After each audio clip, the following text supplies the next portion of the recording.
Welcome.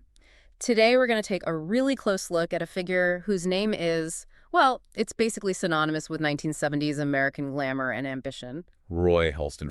Known to the world, of course, simply as Halston. Right, just Halston. And this is such a fascinating examination of uh, the business of creativity. We're tracing his evolution from, a milliner whose entire career was launched by one single perfectly placed hat, An incredibly famous hat. an incredibly famous hat, to an international fashion icon who just completely redefined what American style meant. But we're also here to understand the other side of that story, the devastating corporate path that followed, which resulted in him losing all legal control over the very name he had so meticulously built. Exactly. It's a profound lesson in branding, in art, and in commerce.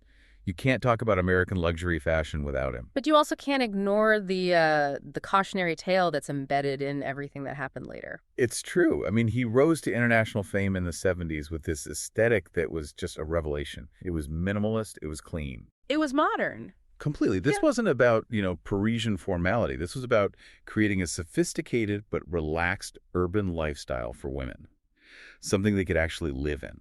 And when you think about the brand, the materials are just as important as the look itself. Oh, absolutely. You immediately think of things like cashmere, of course, and ultra suede. He made a synthetic material feel like the height of aspiration. And that's really key to his genius, isn't it? That blend of function and pure luxury. So to really understand the phenomenon, we have to go back to the American Midwest. Roy Halston was born April 23, 1932, in Des Moines, Iowa. And his background was pretty solid middle-class America. His father, James Edward Frowick, was an accountant. Right, of Norwegian descent. And the source material really paints this clear picture of just an innate talent. He got interested in sewing almost right away, mostly from his grandmother. This wasn't just a small hobby either. He was altering clothes, he was creating custom hats for his mother and sister.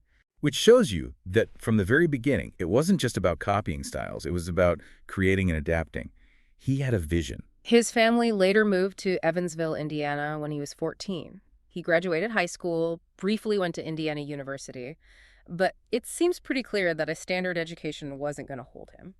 No, the drive was elsewhere. The center of fashion was calling, but he took that logical first step. Which was Chicago. Exactly. In 1952, he moves to Chicago, and this period is so foundational. He's not just, studying design in a vacuum. He's taking night courses at the School of the Art Institute of Chicago. While working a day job. A very practical job. He was a window dresser. Yeah. And you have to think about what that teaches a young designer. It teaches you how to sell a vision, how to create instant appeal. Precisely. And that skill would become absolutely critical later when he was crafting his own public image. And things moved fast for him. By 1953, he had already opened his own hat business. And his first customer, which is just a wonderful piece of fashion history, was the radio actress Fran Allison. It took him only a year to go from window dressing to being an entrepreneur. And his success was, well, it was almost immediate. His client list grew so quickly to include these major celebrities in the time. We're talking about names like Kim Novak, Gloria Swanson, Deborah Kerr, and even the incredibly powerful gossip columnist, Hedda Hopper. These weren't just clients, they were tastemakers. They were highly visible. And that visibility got a huge boost when the Chicago Daily News ran a story on his hats. That was really his first big media break. It gave him the social capital he needed to expand. So in 1957, he opens his first dedicated retail space, the Boulevard Salon, right on North Michigan Avenue. And this is the moment, right? This is when Roy Frowick becomes simply Halston. Yes, he formally adopts his middle name. The story is he wanted to distinguish his brand from his uncle, who was also named Roy.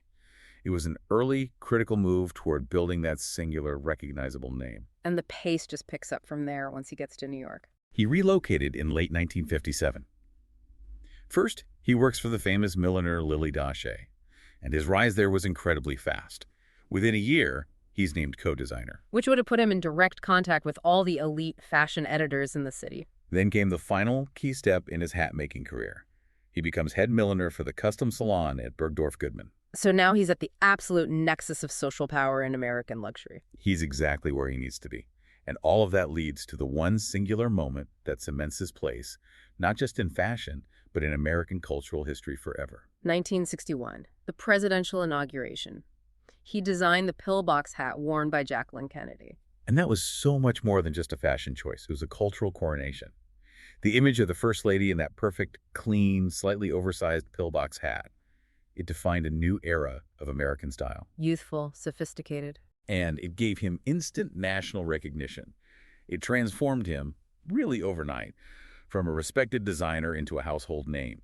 It was the ultimate launchpad for everything that came next.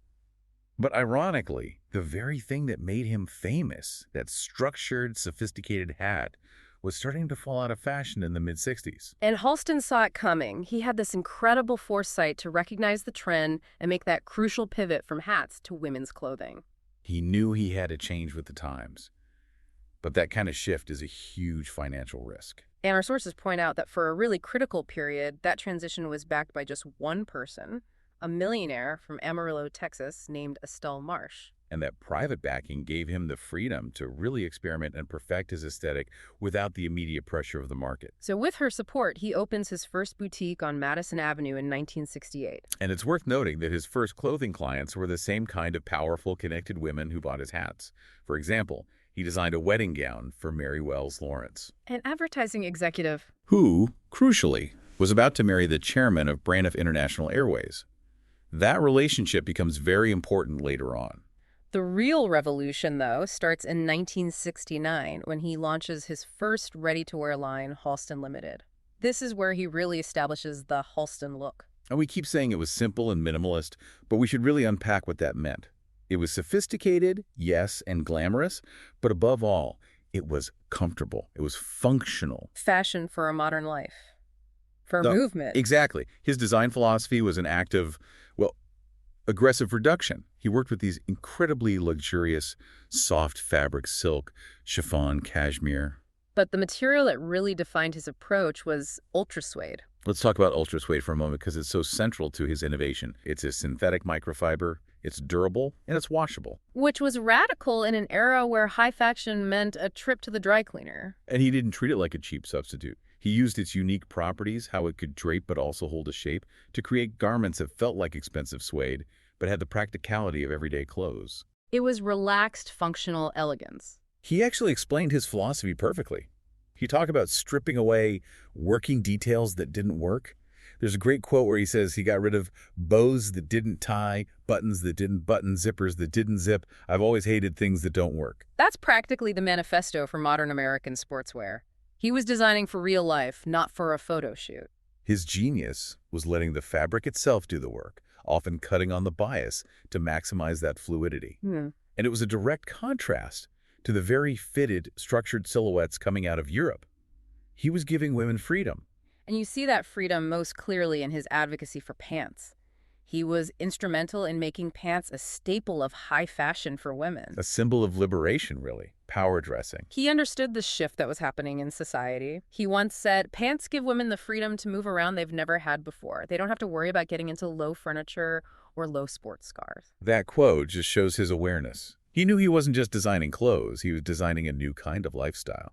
And beyond pants, of course, his simple silhouettes basically became the uniform of the disco era. He created those elegant caftans for Jackie Kennedy, but the most famous piece has to be the matte jersey halter top dress. A fabric that just drapes so beautifully. And the halter design was perfect for the dance floor. It showed skin, it caught the light, and it allowed for maximum movement. That one silhouette really defined the whole Studio 54 era. So by the early 1970s, Halston isn't just a designer anymore. He's a cultural institution. His boutique on Madison Avenue was the epicenter of American glamour. The client list was, it was a who's who of international power and style. You had Hollywood legends like Greta Garbo, Lauren Bacall, Elizabeth Taylor. And then high society figures like Babe Paley. But critically, he also built these intense personal friendships with women who became his muses. Most famously, Liza Minnelli and Bianca Jagger. They weren't just clients. They were his constant, very photographed companions. They blurred the line between his personal life and his brand. And all that visibility translated into, well, staggering financial success. The sources estimate that between 68 and 73, his line earned around $30 million. This wasn't just a successful boutique. This was a fashion powerhouse. His influence was global. In 1970, the First Lady of Nicaragua, Hope Portocarrero, issued a postage stamp dedicated to him. A postage stamp. He was being celebrated by sovereign nations, and the American press confirmed it. Newsweek magazine called him the premier fashion designer of all America. His position was really undisputed. This confidence leads him to what seemed like a brilliant move in 1973. He sells his line to a corporation, Norton Simon Inc., for $16 million. But here's the crucial detail. The deal said he would retain his role as principal designer, so he kept creative control, but now he had almost unlimited financial backing. And that move, tying creative genius to corporate finance, it set a really dangerous precedent for the whole industry. That backing allowed for a massive expansion. Throughout the 70s, he adds menswear, luggage, handbags, lingerie, bedding. His aesthetic was now being applied to every part of an affluent lifestyle. But nothing showed the power of the brand, quite like the fragrance market. In 1975, Max Factor released his first perfume, Halston Classic. In that amazing bottle designed by his friend Elsa Peretti, it was a work of art itself. And that fragrance just exploded. By 1977, perfume sales alone had generated $85 million. Which proves the name itself, Halston, had immense value, completely independent of the clothes. Absolutely. And central to projecting that aspirational image was his hand-picked group of models, The Halstonettes. a name given to them by the fashion journalist Andre Leon Talley. And they were a revolutionary form of branding. They were the living embodiment of the Halston look. We're talking about women like Pat Cleveland, Angelica Houston, Beverly Johnson. Erin Bjornson, Alva Chen. They weren't just hired to walk a runway. They were his muses. They traveled everywhere with him. And this is where his cultural impact really becomes clear. Halston was one of the first major designers to consistently hire models of different races for his shows and his ads. In the 70s, that was not standard practice. He made diversity a core part of his brand identity, signaling that his vision of American glamour was inclusive and forward-thinking. And this whole ecosystem, the fashion, the models, the fame, it was all anchored by his social life. He was constantly photographed at Studio 54, the ultimate symbol of that era's decadence. His inner circle was Liza Minnelli, Bianca Jagger, Andy Warhol. He understood that being seen with the right people in the right place was marketing. He was selling a dream of effortless sophistication. But Halston's ambition wasn't just limited to dressing the celebrity elite. He saw how his minimalist functional style could shape the visual identity of American business. Which led him into the uniform sector, where he signed some of his most surprising and massive contracts. Most famous was definitely with Braniff International Airways in 1977. Braniff wanted to project this image of contemporary high-class elegance, and they hired Halston to redesign everything. The genius was the system he created. He designed these interchangeable separates in muted shades bone, tan, taupe with a little H logo. The focus on interchangeable pieces meant they were practical for employees, but they still projected this very high style. The campaign itself was called Ultra Touch, A direct nod to his popularization of ultra suede. And Braniff went all in. The look wasn't just the uniforms, it extended to the aircraft interiors with brown Argentine leather seat covers. It was all part of their elegance campaign. The launch was pure spectacle, a huge party called 3 Nights in Acapulco in February of '77. And all the big names were there. The chairman of Braniff, Harding Lawrence, and his wife Mary Halston's client, even Lady Bird Johnson. And Halston, of course, arrived with his Halstonettes. Who were wearing outfits that perfectly matched the new uniform colors. It was all highly choreographed PR. But the key thing is, the uniforms were a huge success, not just visually, but functionally. The employees said they were the easiest and most comfortable they had ever worn. Which just validated his entire philosophy. Simplicity equals functionality. And that success proved he could apply his aesthetic anywhere. His uniform commissions were incredibly diverse. The list is astonishing. He designed for the U.S. Olympic Committee for the 1976 Pan American Games. But then you have a contract for the Girl Scouts, a massive mass-market group. For them, he focused on ease of movement, washability, making it practical for young girls. Again, simplicity over fussy details. And then the really surprising one, the New York Police Department. Right, the NYPD. The fact that a high-fashion designer was brought in to create functional, modern clothing for police officers, it just shows the height of his commercial power at that time. He also did the uniforms for Avis Rent-A-Car. He genuinely believed that high style should be for everyone, whether you're a flight attendant or a Girl Scout. But that very belief in democratization would ultimately lead to his professional ruin. And now we get to the real inflection point of his career, the story that has become the ultimate cautionary tale in luxury branding. The JCPenney deal. In 1983, Halston signs a 6-year licensing deal with the mid-priced retail chain J.C. Penney. And the reported value was just staggering. $1 billion. $1 billion. This was supposed to be the first true designer collaboration for the masses, years before that became common practice. The line was called Halston III. It was affordable clothing, accessories, perfume, with prices set between, what, $24 and $200? And his argument was revolutionary. Why should only a small elite be able to afford good design? He wanted to bring his aesthetic to the entire country. But the reaction from the luxury fashion world was not celebratory. It was immediate condemnation. At that time, no high-end designer of his stature had ever licensed their name to a mass-market chain. The establishment felt he had irrevocably cheapened his name. Diluted his exclusivity. And the most immediate, most devastating consequence was that Bergdorf Goodman, the store that had been his professional home for decades, dropped his high-end Halston Limited line completely. That wasn't just losing a retail account. That was a rejection by the very establishment that had built him up. It was a clear signal that the luxury world saw mass-market accessibility as the death of cachet. And while he was dealing with that public fallout, behind the scenes, the corporate ownership of his name was just collapsing into this frantic series of acquisitions. The corporate carousel. Halston Limited was still owned by Norton Simon, but then that whole company was acquired by S-Mark Inc. in 1983. And that change of ownership immediately shifted the power dynamics. Halston's frustration just mounted. He started losing authority over his own company, even the high-end line. And the instability just got worse. The label was sold again and again, from Esmark to Playtex International, then to Beatrice Foods, and eventually 4 other companies. And every time it was sold, the new owners just saw the name as a product to be licensed, not an artistic vision to be nurtured. This systematically stripped him of any real power. The final blow came in 1984. The corporate owners acted decisively.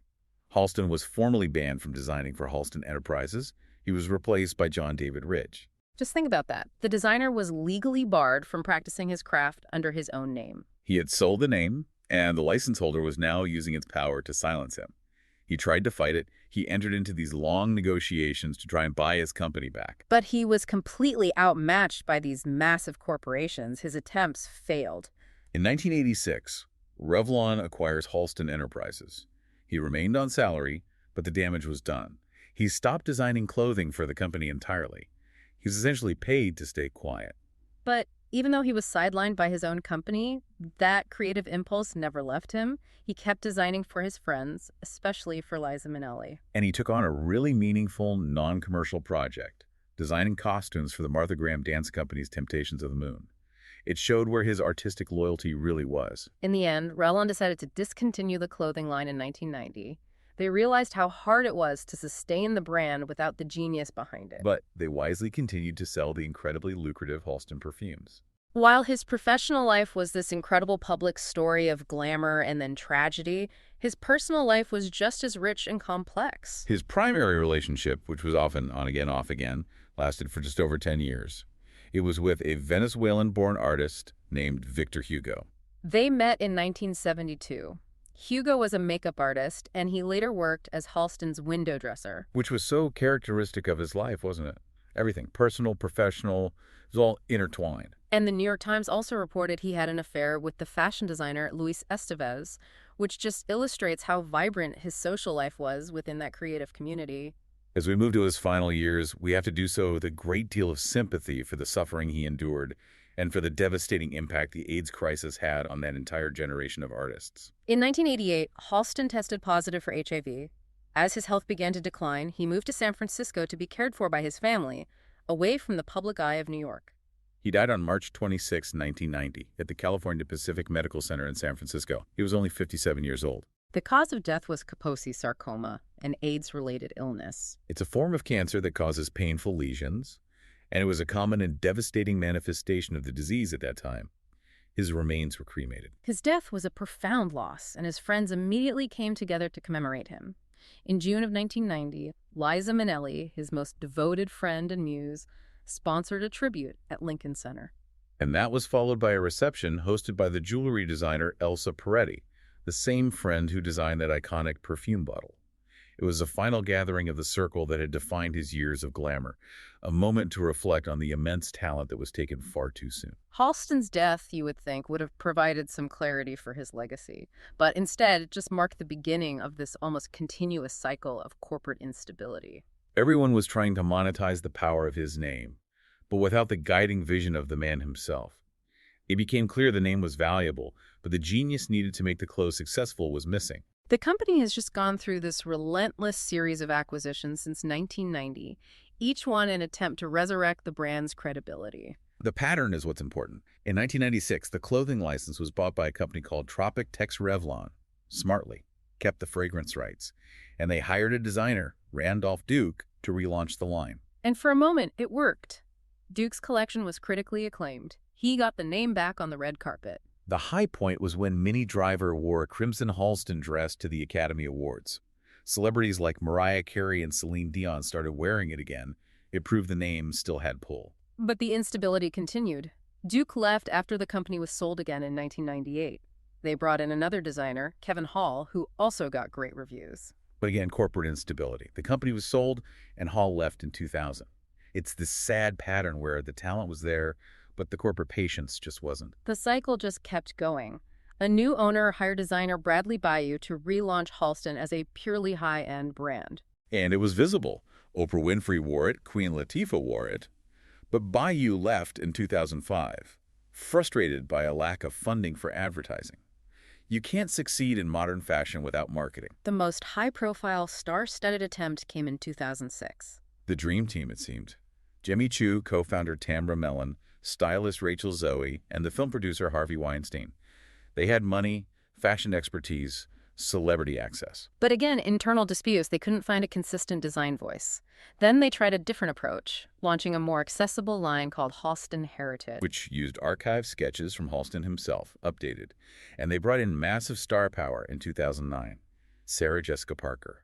She not only wore the clothes in Sex and the City too, but she was hired as president and chief creative officer. But even that combination of forces couldn't stabilize the brand. A new designer's collection debuted to negative reviews in 2011. And almost immediately, Sarah Jessica Parker, the designer, and Harvey Weinstein all left the company. This intense cycle finally subsided. The owners consolidated, moved the headquarters to LA, and focused exclusively on the Halston Heritage ready-to-wear line. And through all of this, Halston's actual design influence never went away. The critic Robin Given noted that when Tom Ford was relaunching Gucci and YSL in the late 90s, he drew direct inspiration from Halston's glittering glamour. His influence defined late 20th century luxury, whether he got the credit for it or not. The name lives on today, though it's still a complex corporate entity, forever tied to the success of the perfumes. And thankfully, his legacy is being protected. There are important documentaries, Ultra Suede, In Search of Halston, and the more recent one from 2019, Halston. And crucial archival work is preserving the physical history of his genius. Exhibitions curated by his niece, Leslie Frowick, using materials from his own personal archives that he had gifted to her. And perhaps most movingly, one of the original Halstonettes, Chris Royer, was voted the Halston Archivist and has developed an archive of over 300 unique vintage pieces. That dedication ensures his groundbreaking work is protected for the future. Halston's life is just this mesmerizing account of ambition, celebrity, and, well, unbridled artistic genius. We've traced his journey from that simple pillbox hat to his reign as the architect of 1970s glamour. He gave women freedom of movement and the sophistication of high fashion, all wrapped up in washable ultra suede. But the contrast is so stark. He went from having immense creative control, especially after that 1973 Norton-Simon deal, to the heartbreaking reality of being legally barred from designing for the company that bore his own name. All because of the relentless corporate acquisitions that followed his pursuit of mass market relevance. His decision to pursue that JCPenney deal came from a genuine, but you could say ultimately fatal belief that luxury style should be accessible to everyone. He didn't see it as cheapening his brand. No, he saw it as realizing its full potential. And that ambition was really the core of his tragedy. Halston's genius was in simplifying fashion, stripping away the unnecessary to create this fluid, functional luxury. But he ran headlong into the very complex limits of turning a personal, high-end brand into a mass-market corporate empire. Which leaves us with a provocative thought for you to consider. If the goal of the greatest designers is to simplify life through elegant design, What is the complex and often devastating cost, both commercially and personally, of trying to democratize that very luxury?